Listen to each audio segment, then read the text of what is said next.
అఘోర అడవుల్లో నేను నీకు ఎలాంటి సహాయం చేయలేను.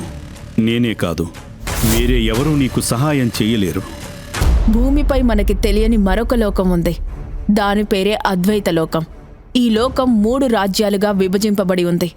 1 మౌర్యుడు పాలిస్తున్న అవంతి రాజ్యం, 2 కదంబరాజు పాలిస్తున్న కదంబ రాజ్యం, 3 చంద్రగుప్తుడు పాలిస్తున్న మగధ రాజ్యం.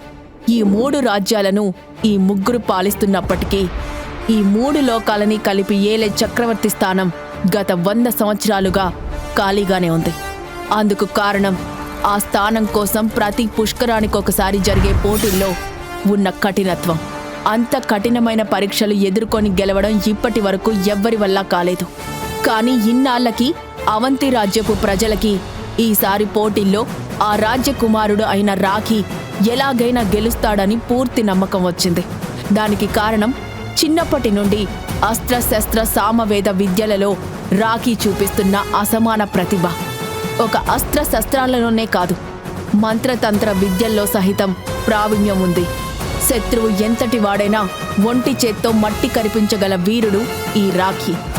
కాని ఏమైందో గాని ఈ మధ్యనే ఒక పోటీలో ఉండగా ఏదో ఒక పొగమంచు లాంటి మాయ ఆ ప్రాంతమంతా కమ్మి ఒక్కసారిగా రాఖీలోని శక్తులన్నీ కోల్పోయాడు. ఇక అప్పటి నుండి అందరి దగ్గర అవమానాలు పడుతూ ఉండడమే కాక చిన్నప్పటి నుండి ప్రేమించిన అమ్మాయి కూడా వదిలి వెళ్ళిపోయింది. ఇన్ని బాధలు అవమానాలు భరించలేక రాఖీ చనిపోదామనుకొని అవంతి రాజ్యంలోని ఎవరూ వెళ్లనటువంటి ఎత్తైన కొండ మీదికి వెళ్లాడు. అక్కడ రాఖీ వాళ్ళమ్మ ఝాన్సీబాయి సమాధి ఉంది. అక్కడికి వెళ్లి చనిపోదామని అనుకుంటాడు రాఖీ. కాని ఇంతలో ఆకాశంలో ఉన్నట్టుండి కారు మేఘాలు కమ్ముకున్నాయి. మెరుపులు ఉరుములతో ఆకాశమంతా ధ్వనిస్తూ ఉండగా రాఖీ చేతికి ఉన్న ఉంగరం మెరిసింది. ఏం జరిగిందో అర్థం కాక అయోమయంగా ఆ ఉంగరాన్ని చూస్తున్న రాఖీకి అందులో నుండి ఒక ఆత్మ లాంటిది బయటకు వచ్చి ఎదురుగా నిల్చుంది. అది చూసి రాఖీ ఒక్కసారిగా భయపడి పారిపోతూ ఉంటే ఆపి ఆ ఆత్మ, చూడు శిష్య, భయపడకు, నేను వచ్చింది నీకు సహాయం చేయడానికే అని అంటాడు. ఆ మాటలకి రాఖీకి అక్కడ ఏం జరిగిందో అర్థం కాక, ఎవరు నువ్వు? నా ఉంగరంలో నుండి ఎలా వచ్చావు అని అడుగుతాడు. అప్పుడు ఆ ఆత్మ, నా పేరు భైరవ. అంతకు మించి నేను ఎవరో నీకు ఇప్పుడు చెప్పలేను, కానీ నీ శక్తులన్నీ తిరిగి తెచ్చుకునే ఉపాయం మాత్రం చెప్పగలను. కానీ అది నువ్వు నన్ను గురువుగా స్వీకరిస్తేనే అని అంటాడు. వాడి శక్తులు తిరిగి వస్తాయి అన్న మాట వినగానే అప్పటి వరకు జీవితం మీద ఎలాంటి ఆశ లేని రాఖీ ఎప్పుడైతే భైరవ అతని శక్తులను తిరిగి వచ్చే మార్గాన్ని చెప్తాను అన్నాడో వెంటనే రాఖీలో మళ్లీ జీవితం మీద ఆశలు మొదలయ్యాయి. కళ్ళు పెద్దవి చేసుకొని అప్పటి వరకు భయంతో దూరంగా నిల్చొని మాట్లాడుతున్న రాఖీ ఒక్కసారిగా భైరవ దగ్గరకు వచ్చి అతని ముఖంలో ముఖం పెట్టి, నిజంగానా? నిజంగా నా శక్తులన్నీ తిరిగి నాకు ఇచ్చేస్తావా? అయితే ఇప్పుడే ఇచ్చే అని చేయి చాచి ఇవ్వమన్నట్టుగా అడిగాడు. ఇవ్వడానికి నాకేం అభ్యంతరం లేదు, కానీ అది అంత సులభం కాదు. దానికోసం నువ్వు నాకు ఒక పని చేసి పెట్టాలి. అది ఏంటంటే, రేపటిలోపు మన ప్రపంచంలోని అతి పవిత్రమైన త్రయీ నదిలోని జలాన్ని, అఘోర అడవుల్లో 1000 సంవత్సరాల పురాతన శివుని గుడిలోని భస్మాన్ని, మన ప్రపంచంలో అత్యంత శక్తివంతమైన నాగమణిని తీసుకువస్తే నేను నిన్ను శిష్యుడిగా అంగీకరించి నీకు శక్తులు తిరిగి వచ్చేలా చేయగలుగుతాను. ఇంతకు మించి నేనేమీ మాట్లాడను అని చెప్పి వెంటనే ఆ ఉంగరంలోకి వెళ్ళిపోయాడు. రాఖీ వెంటనే పరిగెత్తుకుంటూ వెళ్లి ఆ ఉంగరాన్ని కదిలిస్తూ, అవన్నీ నేనెలా తీసుకురాగలుగుతాను? నా వల్ల కాదు. ఇంకేదైనా ఉపాయం ఉంటే చెప్పు, బయటకు రా అంటూ ఆ ఉంగరాన్ని బాగా కదిలించాడు. కాని ఆ ఉంగరంలో నుండి ఒక్క శబ్దం కూడా రాలేదు. ఏం చెయ్యాలో అర్థం కాని రాఖీ ఆ ఉంగరాన్ని అలాగే చేతిలో పెట్టుకొని చాలాసేపు ఆకాశంలోకి చూస్తూ ఆలోచనలో మునిగిపోయాడు. ఇంతలో అక్కడికి ఎవరో వచ్చిన శబ్దమయింది. వెంటనే ఎవరా అన్నట్టు చూశాడు. అడవిలో నుండి తెల్లటి గుర్రం మీద పాలరాయిలాగా మెరుస్తూ అందమైన వజ్రంలా ఉన్న అవంతిక అతని దగ్గరకు వచ్చింది. అవంతిక వరుసకు రాఖీకి మరదలవుతుంది. శక్తులు కోల్పోయాక కూడా రాఖీని ప్రేమించిన మనుషుల్లో వాళ్ల నాన్న ఒకరైతే మరొకరు అవంతిక. ఎప్పటికైనా రాఖీ ధీరుడుగా మారతాడు అన్న నమ్మకం ఉన్న అమ్మాయి. మెరుస్తున్న కళ్లతో గుర్రం దిగి రాఖీ దగ్గరకు వచ్చిన అవంతిక వెన్నెల లాంటి తన చిరునవ్వుతో, ఏంటి బావా, ఒంటరిగా ఇక్కడేం చేస్తున్నావు? రాజ్యమంతా వెతికి చివరికి ఇక్కడుంటావనుకుని వచ్చాను. నా ఊహ నిజమైంది, ఇక్కడే ఉన్నావు. అలానే నువ్వు మళ్ళీ ధీరుడిగా మారతావన్న నమ్మకం కూడా నిజమవుతుంది. ఈ రోజు జరిగిన దాని గురించి నువ్వు అస్సలు ఆలోచించుకు. ఖచ్చితంగా వచ్చే సంవత్సరం పోటీలలో గెలిచేది నువ్వే అని ధైర్యంగా చెప్పింది. ఇప్పటి వరకు ఎన్నో అవమానాలు, సందిగ్ధాలతో సతమతమవుతున్న రాఖీ ఇప్పుడు అవంతిక చెప్పిన మాటలు విని ఆమెతో, నిజంగా నా శక్తులు మళ్ళీ పొందుతానా? నేను మళ్ళీ ధీరుడిగా మారగలుగుతానా? అంటూ ధైర్యం కోసం అడిగాడు. ఇప్పుడు రాఖీకి శక్తులు రావడం చాలా ముఖ్యం. లేదు అంటే రాఖీకే కాదు, పూర్తి అద్వైత లోకానికే చాలా అవసరం. ఒకవేళ రాఖీ కనుక ఈ లోకానికి రాజు అవ్వకపోతే భవిష్యత్తులో ఎన్నో దుష్టశక్తుల వల్ల చాలా ప్రమాదం రాబోతోంది. దాన్ని ఆపగలిగే శక్తి ఈ 3 రాజ్యాలలో రాఖీకి మాత్రమే ఉంది. అవంతిక ప్రశాంతమైన చిరునవ్వుతో, అవును బావా, అసలు నీ శక్తులు పోయాయనేది కూడా నేను నమ్మను. అవింకా నీలోనే ఉన్నాయి. కాకపోతే వాటిని బయటికి తీసే మార్గం మనకు కావాలి. నీకు దారి చూపే సరైన గురువు దొరకాలి. అప్పుడు సంవత్సరం ఎందుకు, కేవలం నెలలోనే నువ్వు మహాధీరుడిగా ఎదుగుతావు అని చెప్పింది. అప్పుడు రాఖీ జరిగిందంతా చెప్తాడు. ఆ మాటలకి అవంతిక, అయితే సరే, మనం ఖచ్చితంగా ఆ భైరవి చెప్పినట్టే చేద్దాం, పద అని చెప్పి రాఖీ చేయి పట్టుకుంటుంది. ఇద్దరూ అక్కడి నుండి అఘోర అడవికి బయలుదేరారు. కాని అక్కడ అడవుల్లో 1000 సంవత్సరాల పురాతనమైన శివుడి గుడిలోని భస్మాన్ని సంపాదించడానికి వెళ్తున్న వాళ్లకి మార్గం మొదట్లోనే వాళ్లు వెళ్లబోతున్న దారిలో ఎన్ని ప్రమాదాలుంటాయో అర్థమయ్యేటట్టుగా ముందుగా గులాబీ ముళ్ల ప్రమాదం ఎదురైంది. అది తప్పించుకోవడానికి పక్కనే పారుతున్న నదిలోకి దూకితే మళ్లీ అడుగు బయట పెట్టే వీలు లేకుండా ఎవరో గట్టిగా వారి కాళ్లను పట్టుకున్నట్టుగా అనిపిస్తోంది. ఎంత ప్రయత్నించినా అవంతిక, రాఖీలు ఒక్క అడుగు కూడా ముందుకు వేయలేకపోతున్నారు. మరోవైపు అడవిలో నుండి నక్కల ఊళలు, గుడ్లగూబల శబ్దాలు, చుట్టూ చీకటి. ఇంకొద్దిసేపు అక్కడే ఉంటే భయంతోటే వారి ప్రాణాలు గాల్లో కలిసిపోయేలా ఉన్నాయి. ఏం చేయాలో అర్థం కాని నిస్సహాయ స్థితిలో రాఖీకి కోపం మళ్లీ కట్టలు తెంచుకొని వచ్చింది. చేతికి ఉన్న ఉంగరాన్ని చూస్తూ, నువ్వు నన్ను కావాలని ఇలాంటి అడవుల్లోకి పంపావు కదా? నిజం చెప్పు, నన్ను చంపేయాలి అని నువ్వు నిశ్చయించుకొని ఉంటే ఇందాక లోయలోకి దూకినప్పుడు నన్ను ఎందుకు కాపాడావు? నేను చిత్రవదలతో చనిపోవాలని నీ కోరిక. అయినా నిన్ననేం లాభం? నిన్ను నమ్మినందుకు నాకు ఇలాంటి శాస్తి జరగాల్సిందే.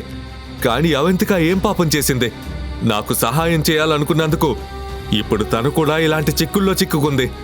నిజంగా నువ్వు ఒకప్పుడు మా లోకాన్ని ఏలిన మహారాజువే అయితే ఇలా అన్యాయంగా ఒక ఆడపిల్ల బలవుతుంటే చూస్తూ ఊరుకుంటావా? బయటకు రా, మాకు సహాయం చేయి అని గట్టిగా భైరవని అడిగాడు.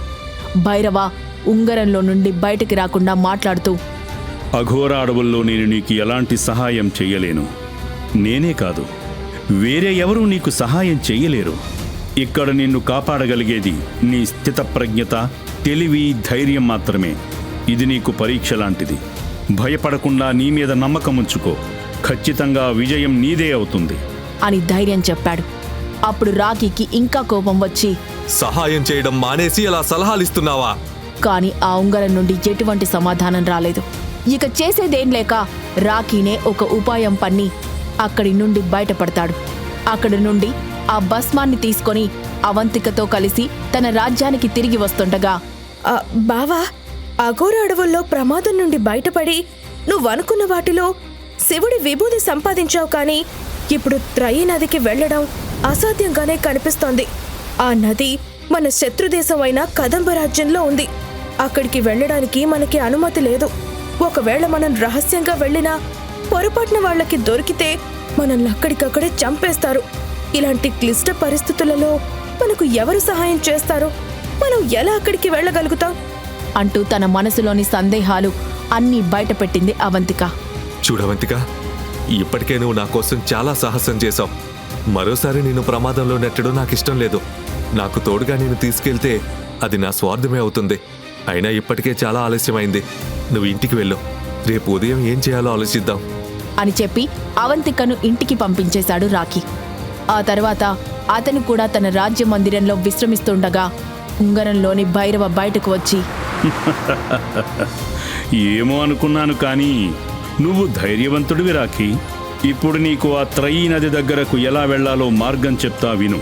అవంతి రాజ్యానికి కుడివైపుగా ఉన్న కొండలలో పాయలాగా సన్నగా పారే ఒక నది ఉంది. ఆ నదిలో నడుచుకుంటూ వెళితే నది లోపల నీలిరంగు రత్నాలు కన్ను ఆకారంలో అమర్చబడి ఉన్నాయి.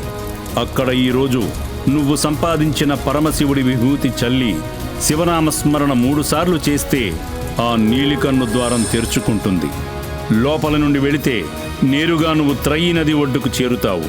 కానీ గుర్తుపెట్టుకో, నువ్వు వెళ్ళేటప్పుడు నువ్వు ఎవరు అనేది ఎవరికీ తెలియకుండా జాగ్రత్త పడాలి. ఒకవేళ నీ ముఖం ఎవరైనా చూసినా, నిన్ను ఎవరైనా గుర్తుపట్టినా అక్కడికక్కడే నీ ప్రాణాలు పోతాయి అని హెచ్చరిస్తూ చెప్పాడు భైరవ. విషయం అంతా విన్న రాఖీ ఆశ్చర్యంగా ఎవరైనా గుర్తుపడితే ఎందుకు నా ప్రాణాలు పోతాయి అని అమాయకంగా అడిగాడు. భైరవ ఆ ప్రశ్నకు సమాధానం చెబుతూ, నిజానికి త్రయీ నది ఈ ప్రపంచంలో అందరి హక్కు. ఆ నదిలో ఎన్నో శక్తులు ఉన్నాయి. సరైన విధంగా జలాన్ని ఉపయోగిస్తే ఈ ప్రపంచంలో ప్రతి మనిషి మహారాజుగా అవ్వవచ్చు. కానీ అలా జరగకూడదు అనే దురుద్దేశ్యంతో, ఆ నది శక్తులన్నీ తమకే చెందాలన్న స్వార్థంతో కదంబరాజు కుట్ర పన్ని కేవలం వారికి మాత్రమే ఆ నది సొంతమయ్యేటట్టుగా చేసుకున్నాడు. అందుకే మీ పూర్వీకులు ఎవరికీ తెలియకుండా రహస్యంగా సొరంగ మార్గాన్ని త్రయీ నది వరకు ఏర్పాటు చేసుకున్నారు. ఇది చాలా రహస్యమైన విషయం. ఒకవేళ ఈ విషయం బయటపడితే కదంబరాజు రక్తపాతాన్ని సృష్టిస్తాడు. అది మాత్రమే కాకుండా అవంతి రాజ్యం మోసం చేసింది అంటూ పోటీ నుండి బహిష్కరిస్తాడు. అందుకే ఒకవేళ ఎవరైనా ఈ రహస్య మార్గం ద్వారా వెళ్ళి అక్కడ పట్టుబడితే వాళ్ళు అక్కడికక్కడే మరణించాలి అని మీ పూర్వీకులు ఆ మార్గానికి శాపం పెట్టారు. నువ్వు జాగ్రత్తగా వెళ్ళిరా అని చెప్పి ఉంగరంలోకి వెళ్ళిపోయాడు భైరవ. ఈ రాజ్యంలో అలానే ఈ లోకంలో తనకు తెలియని ఎన్నో రహస్యాలు దాగి ఉన్నాయని ఆలోచిస్తూ నిద్రలోకి జారుకున్నాడు రాఖీ. మరుసటి రోజు ఉదయం సూర్యుడు అప్పుడే ఉదయిస్తూ బంగారు వర్ణంలో మెరుస్తున్నాడు. అప్పటికే నిద్రలేచి త్రయీ నదికి చేరుకోవడానికి సిద్ధమవుతున్న రాఖీ ఎవ్వరికీ అనుమానం రాకుండా రాజ్యానికి సంబంధం లేకుండా బందిపోటులా బట్టలు వేసుకొని ముఖమంతా కప్పేసుకొని భైరవ చెప్పిన దారిలో నదిలోకి ప్రవేశించి నీలిరంగు కన్ను కోసం వెతుకుతున్నాడు. ఎంత వెతికినా రాఖీకి భైరవ చెప్పిన గుర్తు కనిపించలేదు. ఇక లాభం లేదనుకొని గట్టిగా ఊపిరి పీల్చుకొని నది లోపలికి మునిగి వెతకసాగాడు. కొద్దిసేపటికి నది లోపల రాళ్ల గుట్ట ఒకటి కనిపించింది. ఆ రాళ్లన్నింటినీ పక్కకి జరిపి చూడగా భైరవ చెప్పిన కన్ను గుర్తు కనిపించింది. వెంటనే రాఖీ తనతో తెచ్చుకున్న భస్మాన్ని అక్కడ చల్లి మంత్రాన్ని జపించిన వెంటనే నదిలో సుడిగుండం మొదలైంది. చిన్నగా మొదలైన సుడిగుండం పెద్దదిగా మారుతూ రాఖీని అందులోకి లాగేసుకొని విపరీతమైన ఉధృతితో తిరగడం మొదలైంది. సుడిగుండం గిర్రున తిరుగుతూ ఉండడంతో ఆ నీటి ఉధృతికి రాఖీకి ఊపిరాడడం లేదు. రక్షించండి, రక్షించండి అని ప్రాణభీతితో అరుస్తున్నాడు. కానీ అక్కడ రాఖీకి సహాయం చేయడానికి ఎవ్వరూ లేరు. ఆ సుడిగుండం మరింత ఉధృతంగా తిరగడం మొదలుపెట్టింది. ఊపిరాడని రాఖీ సుడిగుండంలోనే స్పృహ కోల్పోయాడు. ఆ సుడిగుండం మరింత ఉధృతంగా తిరుగుతూ నీలిరంగు కన్ను లోపలికి ప్రయాణం చేసింది. కొద్దిసేపటి తర్వాత మెల్లిగా కళ్ళు తెరిచిన రాఖీకి అతను ఎక్కడున్నాడో అర్థం కాలేదు. ఒళ్లంతా ఎవరో కొట్టి పడేసినట్టుగా హూనమైపోయింది. అలానే మెల్లగా పక్కన ఉన్న రాయి సహాయంతో లేచి కూర్చున్న రాఖీ తనని తాను చూసుకొని భయపడిపోయాడు. ఎందుకంటే రాఖీ ఒంటి మీద బట్టల్లేవు, నగ్నంగా ఉన్నాడు. వెంటనే రాఖీకి భైరవ చెప్పిన మాటలు గుర్తొచ్చి, నన్ను ఎవరూ గుర్తుపట్టకూడదని చెప్పాడు భైరవ. కానీ ఇప్పుడు చూస్తే నా ఒంటి మీద నూలు పోకు కూడా లేదు. అసలు నేను నిజంగానే త్రయీ నది దగ్గరికే వచ్చానా? ఇప్పుడు నన్ను నేను కాపాడుకోవడం ఎలా అని మనసులో ఆలోచిస్తూ ఉండగా రాఖీని వెనుక నుండి ఎవరో గట్టిగా తలపై కొట్టి, దొరికేశావురా రాకుమారా అని అంటూ గట్టిగా నవ్వుతాడు. త్రయీ నది దగ్గరకు రాఖీ నిజంగా చేరుకున్నాడా? అక్కడ రాఖీ ఎవరికైనా దొరికిపోయాడా? రాఖీని వెనుక నుండి కొట్టిన ఆ వ్యక్తి ఎవరు? ఇప్పుడు రాఖీకి వాళ్ల పూర్వీకుల శాపం తగులుతుందా? అఘోరా అడవుల్లో ఎదురైన ప్రమాదాన్ని రాఖీ ఏ ఉపాయంతో తప్పించాడు? రాఖీ రాజు కాకపోతే అద్వైత లోకానికి వచ్చే ప్రమాదం ఏంటి? ఈ ప్రశ్నలకు సమాధానాలు తెలుసుకోవాలంటే నెక్స్ట్ ఎపిసోడ్ వినాల్సిందే. క్రింద ఇచ్చిన లింక్ ని క్లిక్ చేసి పాకెట్ ఎఫ్ఎం యాప్ ని ఇన్స్టాల్ చేసుకోండి. Stay tune to pocket FM.